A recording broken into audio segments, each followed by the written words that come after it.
Hello, everyone, and welcome back to another episode of Big Questions, Small Steps.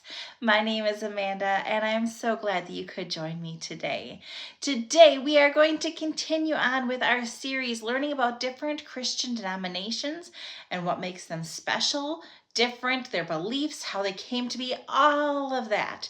We are starting a brand new denomination today. We are going to be talking about a denomination that many people don't know a ton about, but they certainly have ideas or preconceived notions about this denomination.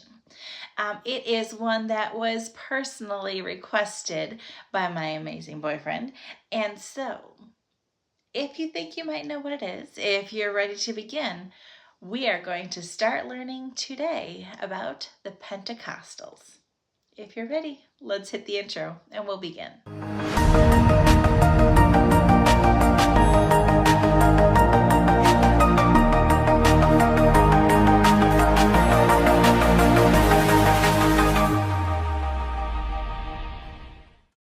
So today we're going to start the Pentecostals.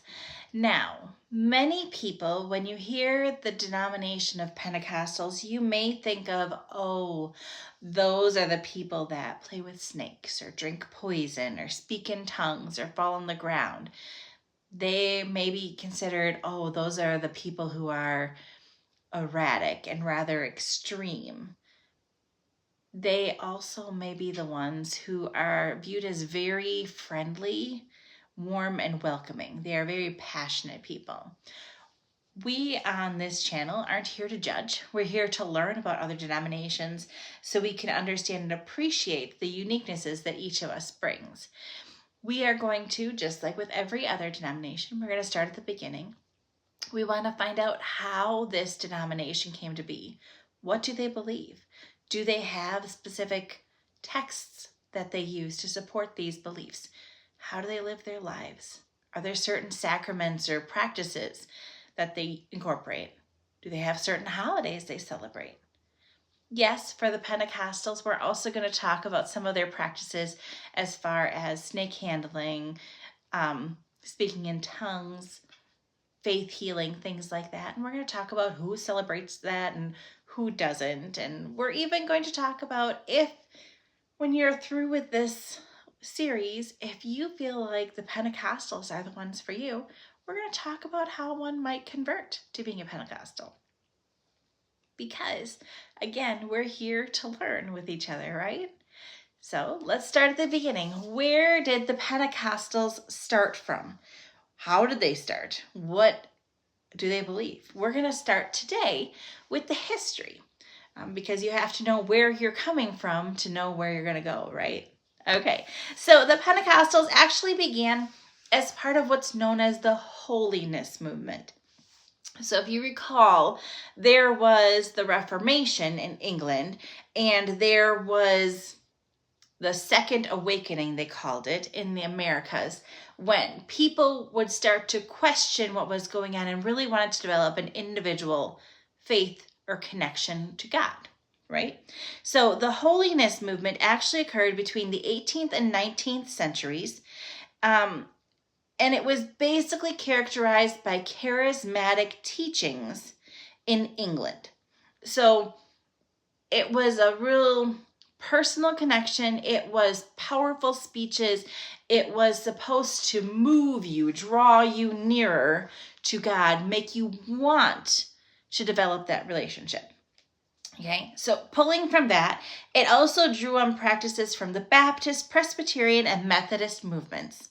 Okay, they were known as the people who pulled different ideas. They pulled from what was known as a perfectionist lifestyle, that they had to be perfect in order to gain salvation. Okay. They also talked about the Holy Spirit and the importance of the Holy Spirit, and believing that the Holy Spirit has a more important stronghold within the worship experience that they felt was being overlooked. Okay. So many things were talked about in this holiness movement. Major ideas included the idea of the Holy Spirit moving within a person and causing different things to happen. One of them being speaking in tongues. Okay.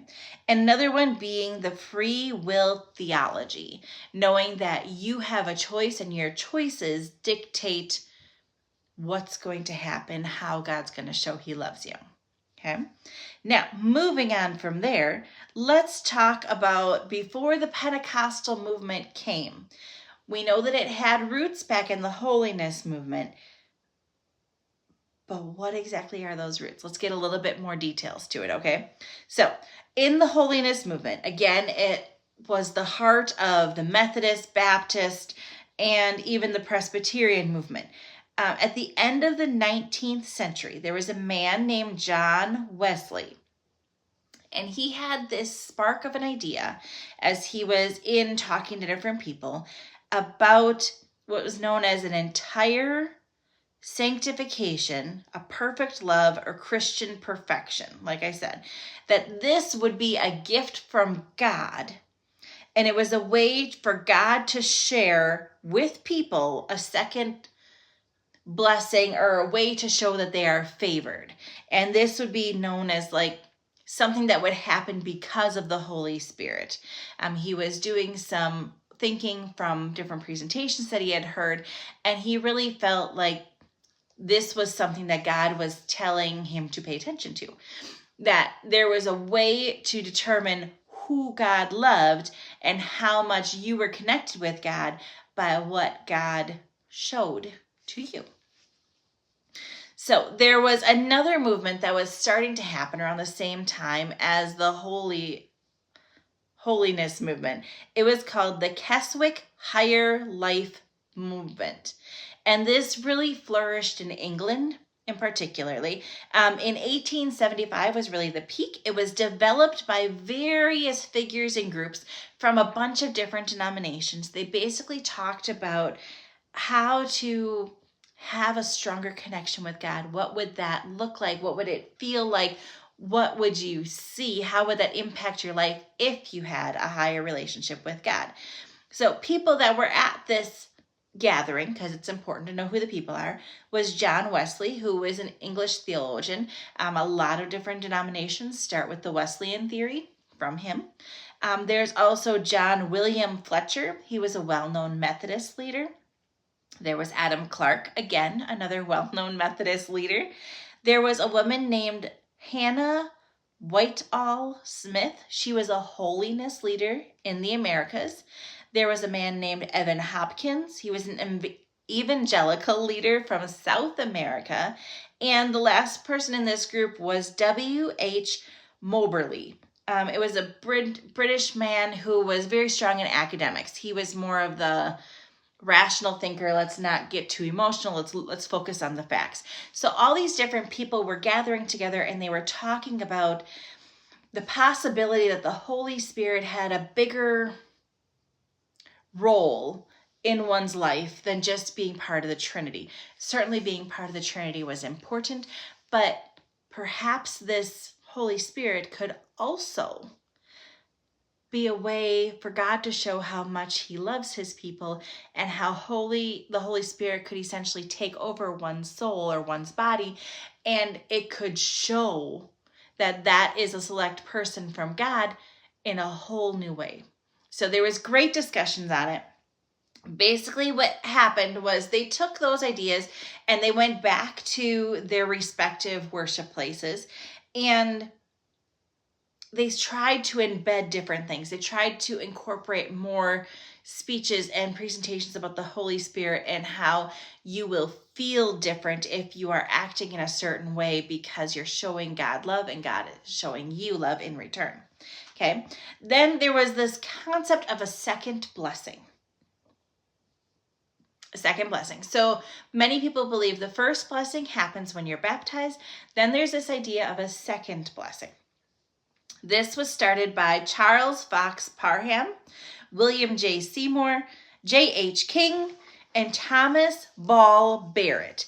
And basically each were teaching about the Wesleyan theory and how the importance of having a clean heart and being a good person with a clean soul, having all of this importance, could lead to evidence that you were special, you were selected, you were overcome with the Holy Spirit. How would you be overcome? Oh, because if you truly had a clean heart and clean intentions, you would be able to speak in tongues as the people did at the Tower of Babel. You would be able to speak in a language that you do not know if you truly trusted God, if you truly had a clean heart and you truly were doing things out of the goodness of your heart to please God. He would give you this gift known as the second blessing. So this was a very new idea to many. Now, speaking in tongues is not something that the Methodist or the Baptist church typically do. So when these individuals took this information back to their different denominations and worship spaces, and they tried to incorporate some of these, some of the churches and the organizations were entertaining these ideas, and some said, I think you stepped too far. And essentially the leaders went and made their own path. But they felt so strongly that the Holy Spirit could do so much more than one could ever imagine, that they believed that blessing of getting that second blessing, that ability to have that speaking in tongues, to have that personal relationship where you're making sounds that only God can understand, and God is speaking to you in a way only that you can understand. They thought that was so incredible that that was something they had to pursue. They couldn't just let it go. So very interesting. That was in the late 1800s. Sorry, in 1900, that Charles Fox Parham, he was actually teaching a class at what is known as Bethel Bible School in Topeka, Kansas. Now this college is still there, in case you were wanting to go there. Parham told his students in one of the classes that they should ponder over what a particular Bible verse really meant. What was its intention? Now, this Bible verse actually came from the book of Acts. It was Acts chapter 2, verse 38. And it said in part, receive the gift of the Holy Spirit. And he wanted them to think on it, and how could one receive the Holy Spirit? What would that look like? What would that feel like? And he really wanted them to think, is this even possible?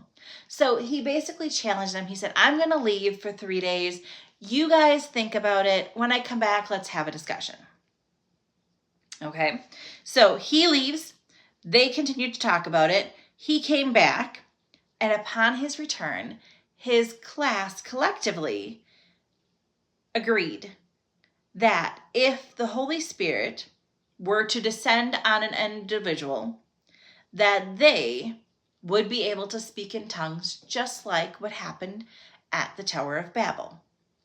They believed that it would be in that moment, not known to that individual, but it would certainly, if they were able to witness this, it would certainly constitute sufficient proof that what the Bible said about having a pure heart and the Holy Spirit coming upon you, this would be true.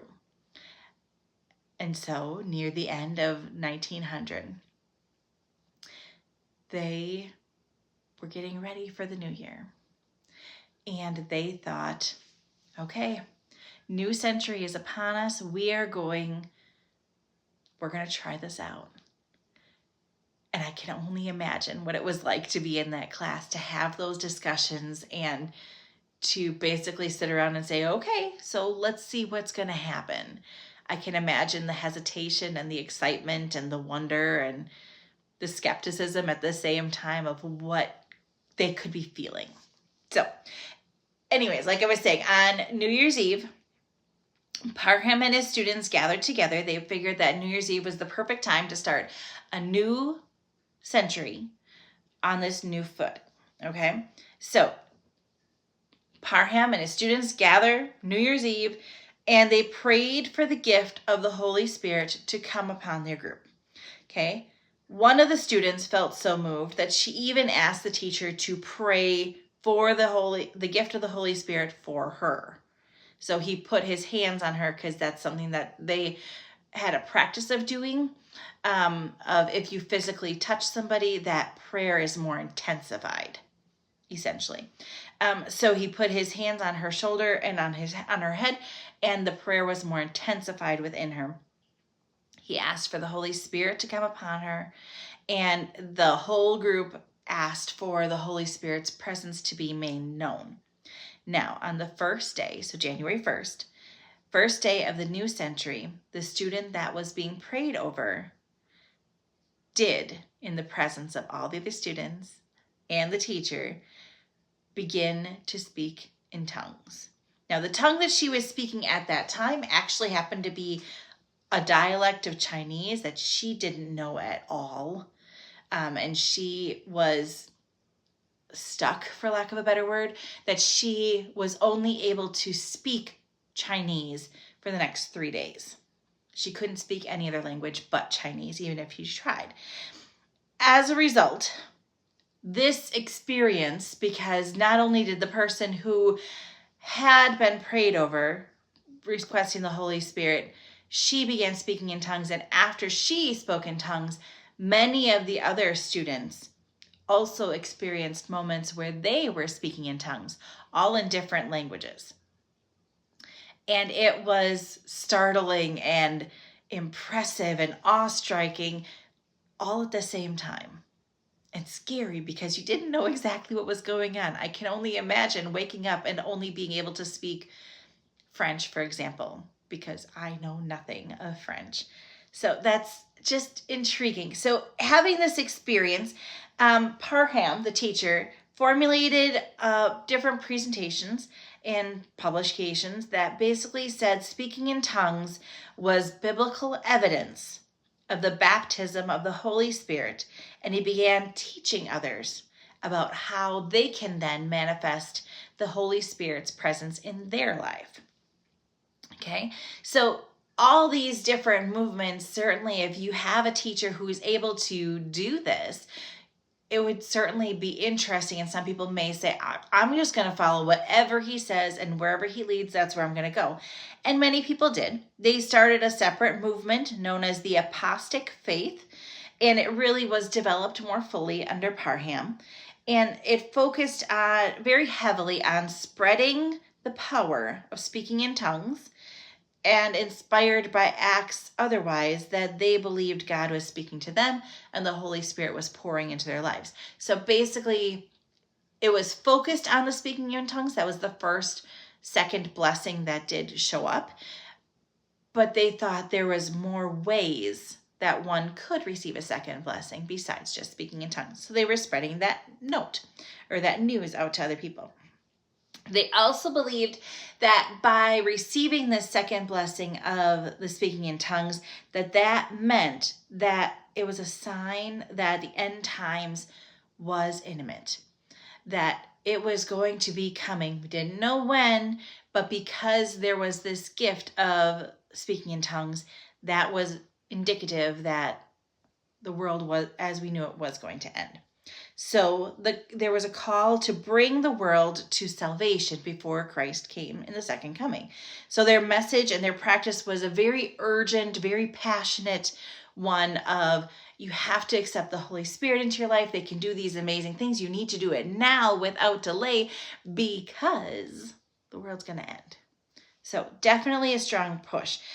Their initial efforts were unsuccessful because if you have somebody who is not super strong in their faith and you all of a sudden push them that they need to make a decision and they need to make a decision now, because if they don't, they may not be able to go to heaven. It's kind of a lot for people who don't have a strong faith-bound background to understand and comprehend. So many people kind of pushed away from it. The movement as it stood nearly collapsed because it was just a lot of disbelief and a lot of ridicule. There were a lot of people who were churchgoers, and they thought this eccentric, I can randomly speak in tongues, it was just a show. And they thought it was making a mockery of God and God's creation, and they didn't think that that was right. So around 1906, there was another situation that came about. There was a revival, so a gathering of different denominations that gathered together to hear different speakers and really kind of keep a pulse on what was happening in society and how they could make their worship spaces more inclusive. Okay, so 1906, there was Azusa Street Revival. Okay, and basically, again, it was all different church leaders from a lot of different denominations. It was held in Los Angeles, and it was spearheaded by a preacher named William Joseph Seymour. And this revival is one that is historic, because something happened at this revival that still fascinates church historians. They can't fully understand it.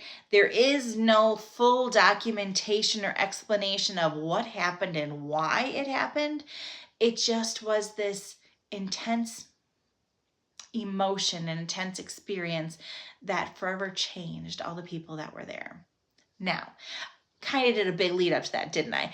Let me tell you what happened at this revival.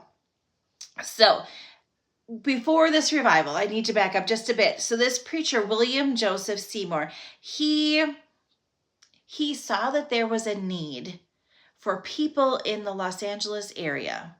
He saw that there was diversity between socioeconomic classes, between racial classes, and he saw that there was a disconnect from not only the individual people, but also God. And he wanted to make a physical presence and really challenge them to grow inward without being too pushy. So what he did was, for 3 years, every day, he had 3 services. And these services weren't just in a church. He would have people within his church meet in church, or meet in the park, or meet in different situations 3 times a day, 7 days a week, for over 3 years within Los Angeles. And they had these different meeting places all over because they wanted as many people as possible to hear and experience the power that the Holy Spirit could offer. And they thought by putting these situations in the community, this would be the perfect opportunity for people to learn and encounter the Holy Spirit in a way that was very appealing to them. And they couldn't run from it. They couldn't hide from it, but it was accessible. So if you didn't want to come to a Bible study, that was fine. But if you wanted to just happen to walk in the park where a Bible study was happening, there wasn't anything bad about that. There wasn't anything pressuring about that.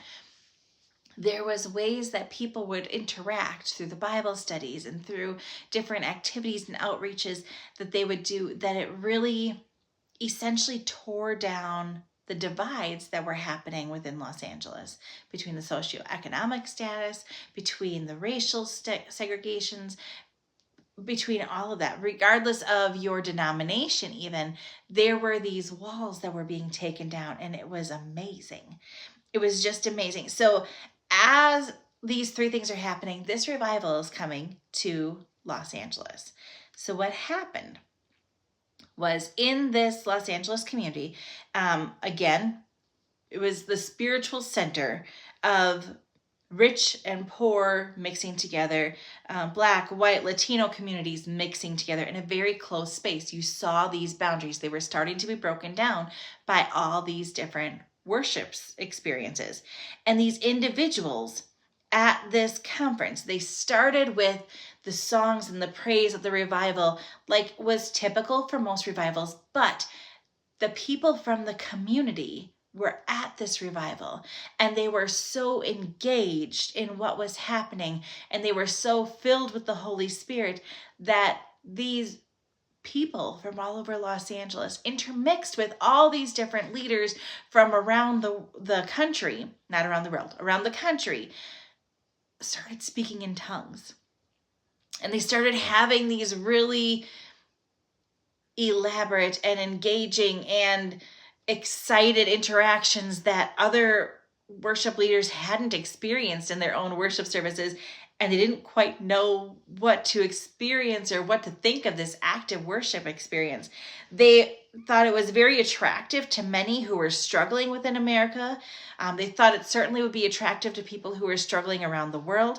This ability to mix between socioeconomic standings and racial qualities with a pure heart and joy, observing God and his glory and seeing the praising of so many at the same time and the power the Holy Spirit could do within their lives. It was breaking society norms. And it was something that people could not shake. There was a quote that was frequently uttered as they were leaving this revival. They said that the color line was washed away with the blood of those worshiping that day. Attendees returned to their own communities, and they wanted to be agents of reform. They wanted to change things. They wanted to see this power, this passion in their own worship spaces, in their own lives. They wanted to experience it for themselves. It was amazing. They strove to transform their individual congregations into spirit-filled communities with new ideas, such as the New Testament with the book of Acts and the apostles being the focus. How did the Acts book show that God loved people? How did people show God that they loved him? How was that going to play out in their lives? What did they want to bring out of it? Now, some of those church leaders trying to bring back these eccentric ideas were expelled from their communities, but many remained. Now, there were people who were Baptist, Methodist, Quakers, Roman Catholics, and even Episcopalians. Many found it increasingly difficult throughout the time being back in their home churches to stay because not everyone is comfortable with that type of worship. Many leaders tried to encourage their members to step outside their normal comfort zone. And some of the people that were attendees tried to push the leader back into their little box because that was their area of comfort. Now, that didn't end well for all. Again, many of them left their congregations, but it did eventually form a new group because they couldn't and they wouldn't maintain the traditional institutional framework within the Pentecostal church. They wanted to do something different. So, in our next video, I'm going to continue and tell you more about how the Pentecostal movement as its whole really changed and strengthened throughout time. We are just at the beginning, so don't go away. Make sure you turn into our next episode. And until then, make sure that you keep learning, keep growing, because the more you know, the more you grow. Take care.